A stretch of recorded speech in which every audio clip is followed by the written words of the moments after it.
হ্যাঁ শোনা, তোমাকে আমি কত ভালোবাসি তুমি জানো। তোমার জন্য আমার এই কলজেটা দিয়ে দিতে পারি, কিন্তু আমি দিতে পারবো না। আমার এই জীবনটা যদি তোমাকে দিয়ে দিই তাহলে আমি তো মরে যাব, সেই জন্য দিতে পারবো না।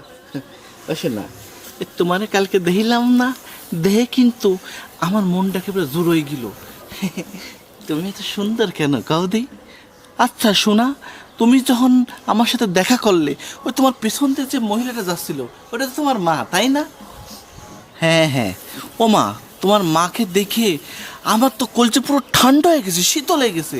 পৃথিবীতে এত সুন্দর মায়ের মানুষ থাকে, এ তো পুরো পূর্ণিমার চাঁদ তোমার মা। তোমার মাকে দেখে তোমার সাথে আমার কিন্তু বেশি ভালো লাগেছে। আমি তোমার মারে কিন্তু ভালোবেসে ফেলেছি। এই তুই কার সঙ্গে কথা কাছিস? আরে কাকা, আমি কথা কথা আমার একটা বান্ধবীর সাথে, ওর মার সাথে তোমার আমি লাইন করাই দেবো। ঠিক আছে, তুই কথা কর, কথা কর। পরে কি হয় আমাদের জানাস, বুঝছিস? আচ্ছা ঠিক আছে, তুমি যাও না, যাও না, যাও। আচ্ছা ঠিক আছে। শালা কুশালা খালি ডিস্টার্ব করে কথার মাঝখানে। না না শোনা, তুমি ডিস্টার্ব করবে কেন? তুমি আমার জান কলজে পড়ার না। ওই আমার এক কাকা আছে আট পাগলা, ওই একটু ডিস্টার্ব করছিল। আচ্ছা শোনা, আমি তাহলে রাখি, বুঝছো? আর তোমার মারে আমার কথা কইও নে, ঠিক আছে? তোমার মারে কিন্তু আমি কিন্তু মেলা ভালোবেসে ফেলাইছি। হ্যাঁ।